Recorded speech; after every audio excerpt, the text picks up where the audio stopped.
Hi there, I'm Skaji, a practicing witch and a professional tarot nerd, and I'm glad you're here.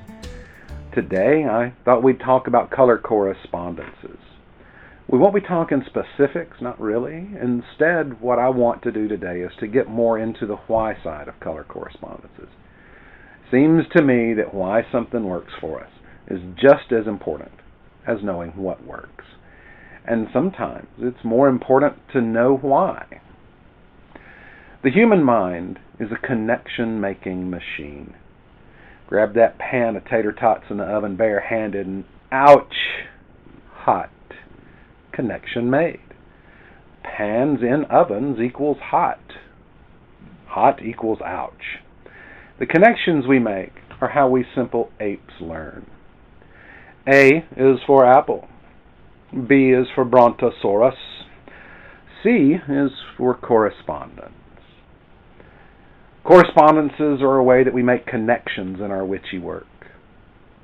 Correspondence is one of those words which you're likely to see in any number of books concerning tarot or witchy things.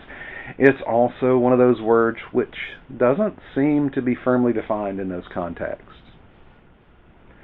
The etymology of the term comes to us from Latin, corrispondere, to harmonize, reciprocate.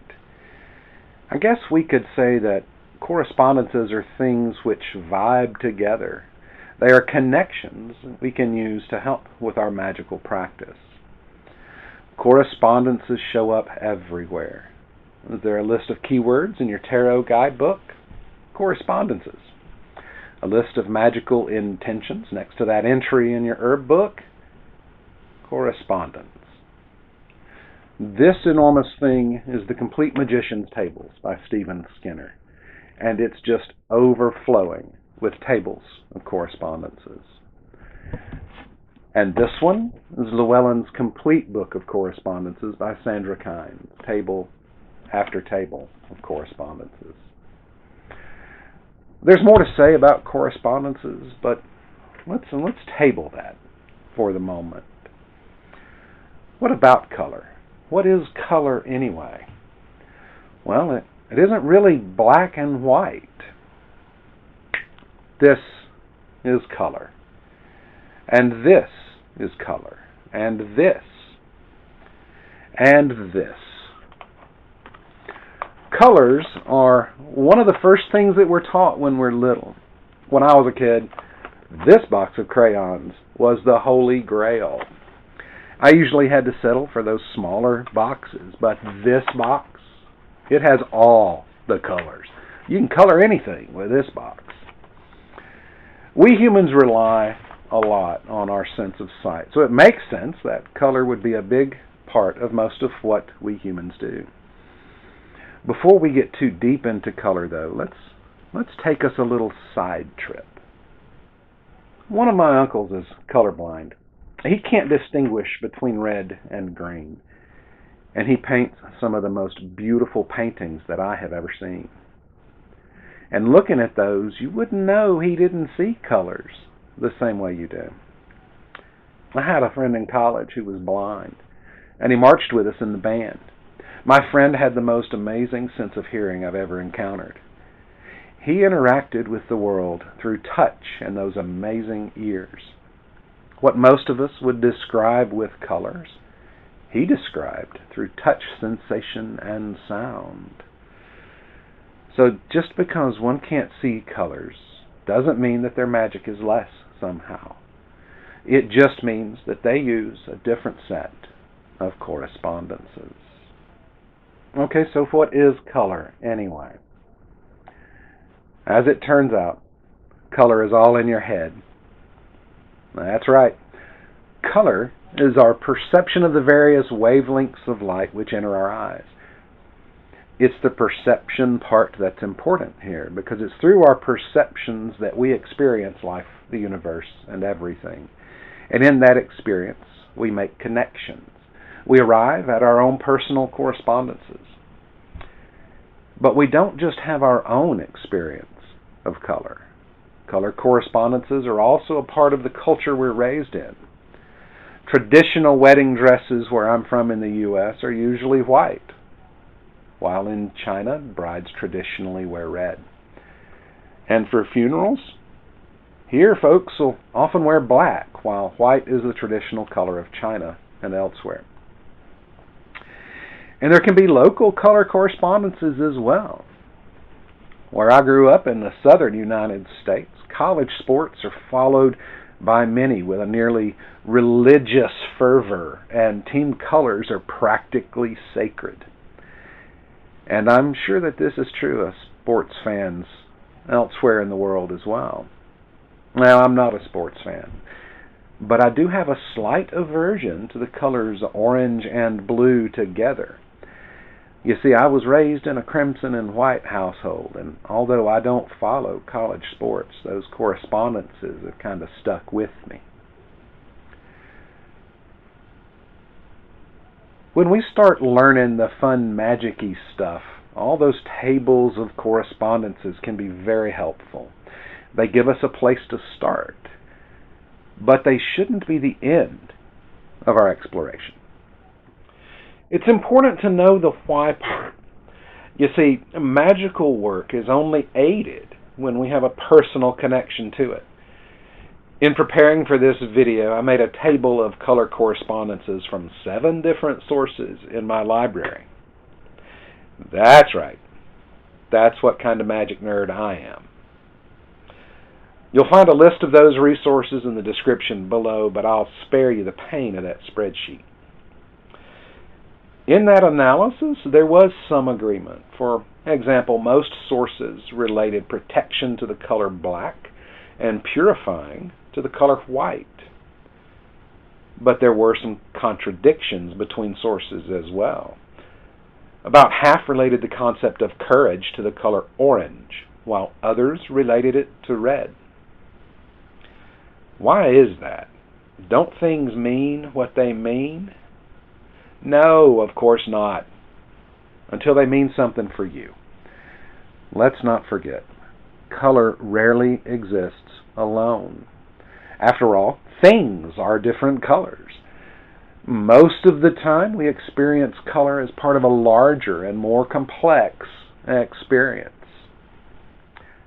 Shall we play a game? Here's a nice red square. What's the first thing that comes to your mind when you see this? Well, what about now? And now? Did you end up with 3 different ideas, or were they similar? Alright, so let's play that again. Here's that friendly red square once more. What's your first idea now? And now what's the first thing you thought about? Did you end up with a jumble of thoughts about that color? If you did, don't sweat it. You're in good company. And if you didn't, congratulations. You're a person of singular focus.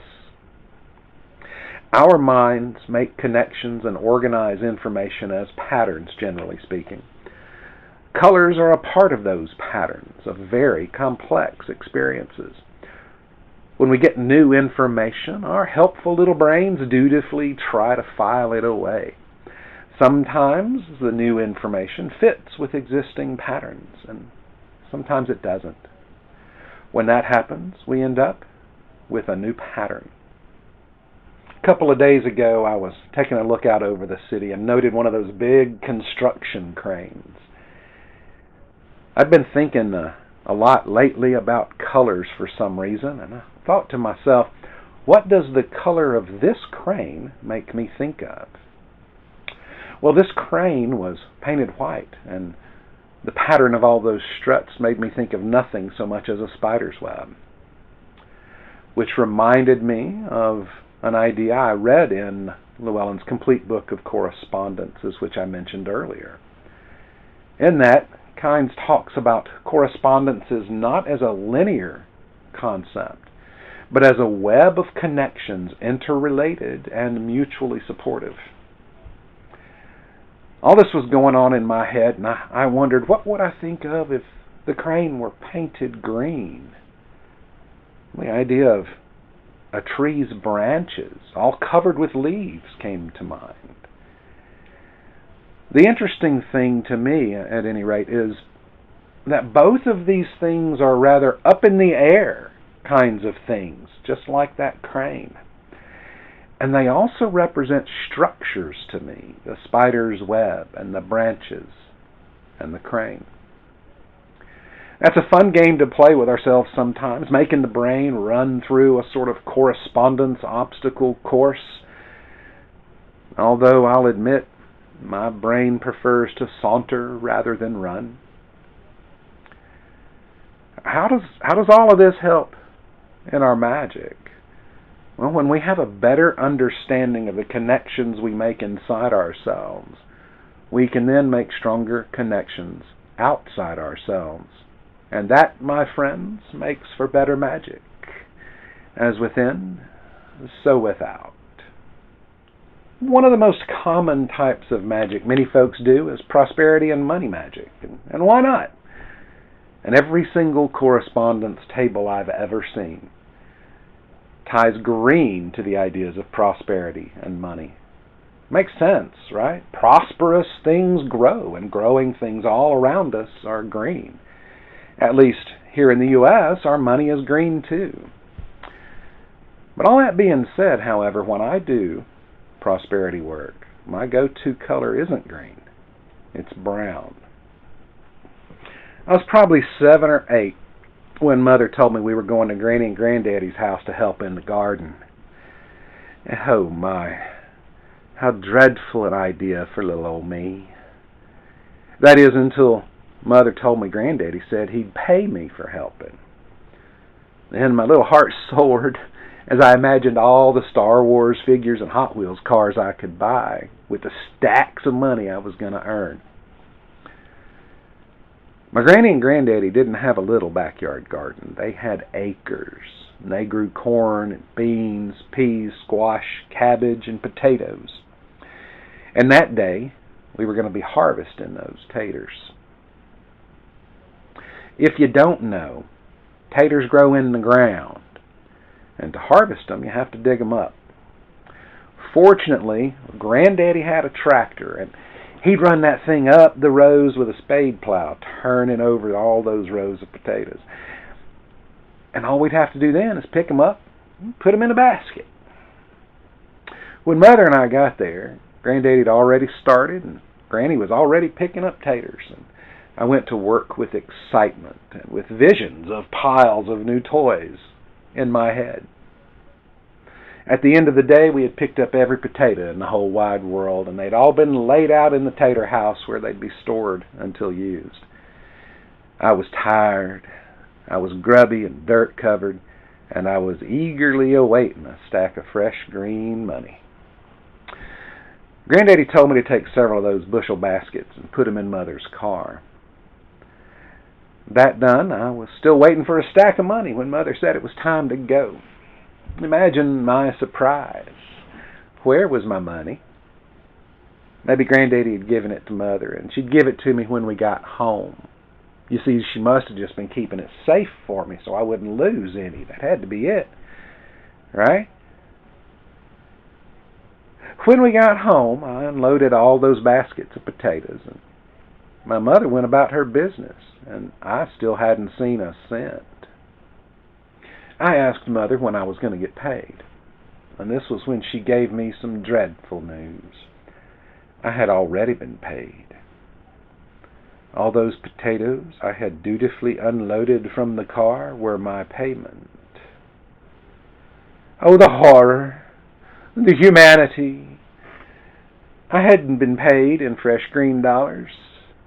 I'd been paid in fresh brown potatoes. I couldn't buy toys with potatoes. But this was when Mother told me I could sell my potatoes in the neighborhood. And I did just that. Mother drove me door to door in that little town where we lived, and I sold every last spud. The first real money I ever earned came straight out of the soil of my Granny and Granddaddy's farm.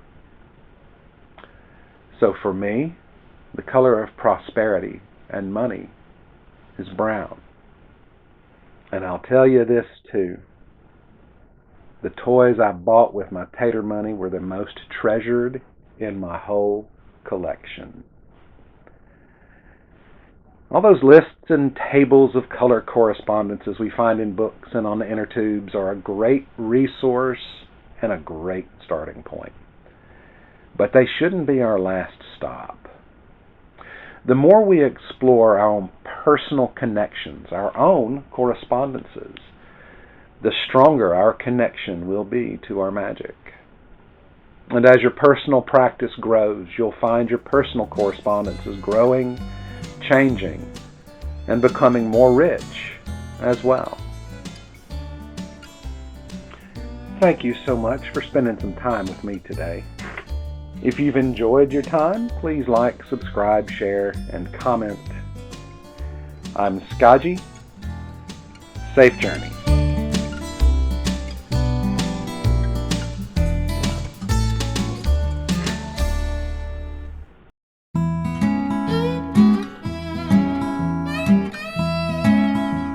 The etymology of the term comes to us from Latin correspondere, to harmonize, reciprocate. I guess we could say that correspondences are things that vibe together. They are connections we can use with our magical practice. And this is Tucker the cat.